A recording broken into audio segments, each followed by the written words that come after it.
अब आ जाते हैं इंग्लिश में। फ़र्ज़ करें हम कि एस या ई एस, ये जो गोज़ का चक्कर है सारा, रीड्स, ये है कोई लॉजिक है इसमें? हमें तो नहीं पता, नॉन नेटिव को नहीं पता। आज अब हमें अपनी उर्दू का लॉजिक पूरा नहीं पता, अंग्रेज़ों का हमें कैसे पता चलेगा? और उनको भी नहीं पता। उर्दू बेशुमार लैंग्वेजेस का मजमूआ है, इस तरह इंग्लिश भी बेशुमार लैंग्वेजेस का मजमूआ है। लैटिन, ग्रीक, फ्रेंच, पता नहीं कहाँ से होकर बनी है। बहुत सारी चीज़ों का उन्होंने समझ नहीं फिर आई, उनको फिर स्पेलिंग भी एज इट इज़ रख लिया उन्होंने, ग्रामर भी एक्सेप्ट कर ली मिक्सचर की वजह से, और तलफ़्फ़ुज़ भी। अब इसी जो रीड है, पहली form read, second third form red, red पढ़ते हैं। प्रोनाउंसिएशन में भी बाज़ का लॉजिक है, बल्कि इंग्लिश में तो अक्सर प्रोनाउंसिएशन में लॉजिक नहीं है। ये लेटर्स जो हैं आवाज़ें नहीं देते, इस पर सेपरेट कभी वीडियो बनाऊंगा मैं, पर शौक है प्रोनाउंसिएशन का। उसमें लॉजिक है ही नहीं बेटा, आप तो सिर्फ प्रेपोजिशन का लॉजिक ढूंढते हैं ना। इंग्लिश प्रोनाउंसिएशन में 90% देयर इज नो लॉजिक। ठीक है, एक लफ्ज़ इंक्रीज, इंक्रीज वैसे नहीं होता, इंक्रीज। अब हम कह सकते हैं अगर मेंट लगा दें, अगर इंक्रीमेंट हम कहते हैं, लेकिन वो कहते हैं वो इंक्रीज है, वो दूसरा लफ्ज़ है increment. No logic, because we are to accept as the native speak.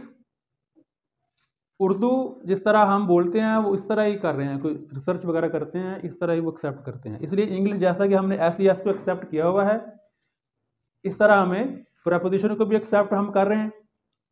ये इस पे वैसे इतनी ज़्यादा बात नहीं होती कि रूल्स क्यों नहीं है, लेकिन स्टूडेंट बात करते हैं, अच्छी बात है। लेकिन इसमें बेटा जिस तरह एस सी एस को एक्सेप्ट किया है, प्रपोजिशन को भी एज इट इज़ हमें एक्सेप्ट करना पड़ेगा। हाँ, कुछ फेमस प्रपोजिशन हैं वो इकट्ठे आते हैं, वो मैं आपको शेयर कर दूंगा 15-20, वो आप पेपर में अक्सर उनमें से आ जाते हैं, 5 जुज़ आने होते हैं।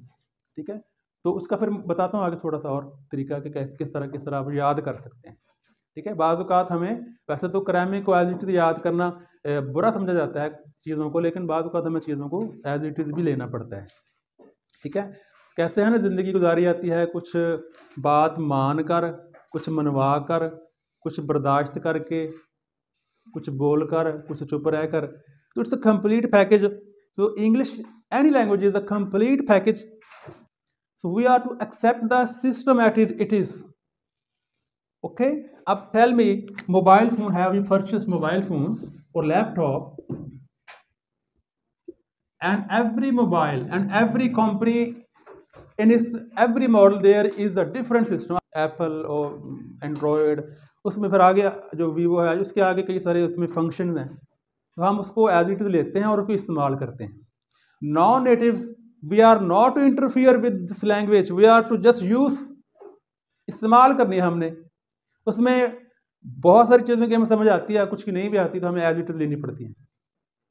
राइट, इसलिए तय क्या हुआ, जो मेरे अब तक इल्म में है, कोई लॉजिक नहीं है इसमें प्रपोजिशन में। अक्सर में कुछ में है, जिस तरह के वो कहते हैं कि इन चेयर बाद में वाली हो तो इन कहेंगे, बगैर बाद में के आउट कहेंगे, ऑन कहेंगे, ये थोड़े से हैं चंद। अच्छा, अब वही तो मैंने बताया लिमिटेशन की। बाद बात ऐसी बातें पेपर में पूछी नहीं आ सकती, जिस तरह आपने सही मेंशन किया है, पेपर में पूछा नहीं आ सकता। अक्सर पूछना भी होगा तो इन या आउट हो सकता है, वो बाद बात छोटी क्लासों में पिक्चर बना देते होंगे साथ। हाँ जी, बाद बात होता है इस तरह, दोनों पे लगा दें सही होते हैं, फिर वो नंबर दे देते हैं उसको। बाद बात की पेपर बनाते हुए गलती भी तो हो जाती है। इसको ना बहुत सारे भी परी पढ़ देते हैं, तो ये परी नहीं है। हम किसी को बताना हो परी क्यों नहीं है, हम कहते हैं कि बेटा डिक्शनरी में इस तरह है। आजकल तो ऑनलाइन डिक्शनरीज हैं, कैसे डिक्शनरी देखनी है, ऑक्सफोर्ड एडवांस लर्नर डिक्शनरी देखा करें, ऑक्सफोर्ड एडवांस लर्नर डिक्शनरी देखा करें, या कैम्ब्रिज या लॉन्गमन। आजकल ऑनलाइन मोबाइल में ईजी सारा काम, वो हमारे लिए स्टैंडर्ड है। ठीक है, हम कहेंगे नहीं बेटा अंग्रेज़ इस तरह ही बोलते हैं, हमारे टीचर इस तरह बोलते हैं, या फिर वो अंग्रेज़ भी फ्री कहते होंगे, तो परी तो नहीं है। ठीक है, हम गए अंग्रेज़ों की तरफ, ऐसी ऐसी लगाते हैं भी, वो लगाते हैं। प्रपोजिशन में भी इस तरह हमें उनकी तरफ देखना पड़ेगा कि वो भाई अंग्रेज इस तरह यूज़ करते हैं, अंग्रेजी में ऐसे चल रहा है।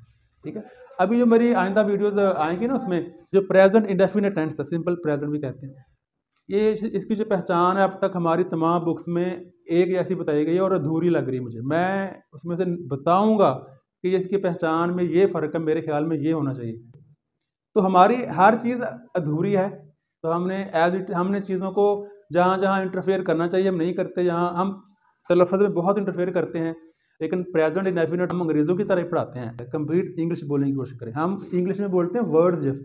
तो ये कहा जाता है कि इंग्लिश सीखनी है ना, इंग्लिश सीखने के लिए लर्न फ्रेजेस। सुन लो बात, फ्रेजेस सीखा करें, कॉम्बिनेशन ऑफ वर्ड्स, 2 और मोर वर्ड्स, फ्रेजेस सीखें। ठीक है, इसे कहते हैं चंक में सीखना। क्या? चंक या चंक कह लें। चंक्स में वर्ड जो है ना, अकेला अकेला नहीं। इस तरह कहते हैं ना, अकेला इंसान वीक होता है, तो वर्ड्स भी अकेले वीक होते हैं। ये इतनी जल्दी नहीं सिखाएंगे आपको। वो लैंग्वेज एक्विजिशन और बात है। जो बच्चा बचपन में मदर टंग सीखता है वो अकेला लफ्ज बोलेगा, वो और बात है। हम बात कर रहे हैं लैंग्वेज लर्निंग की, जो इंग्लिश है हमारी सेकंड लैंग्वेज या फॉरेन लैंग्वेज हम कहते हैं। ठीक है, इसमें हमने word by word is for mother tongue and phrase by phrase और chunks learning is in English और एनी सेकंड लैंग्वेज। ठीक है, इस तरह हमें कॉम्बिनेशन याद आएंगे, हमारा लेवल शुरू से बड़े लेवल पे सोचेगा, हमें चीज़ों को आसानी से चीज़ें याद आएंगी। तो इस तरह प्रेपोजिशन भी हमें एज अ सिस्टम सीखना पड़ेंगे। कैसे सीखना पड़ेंगे?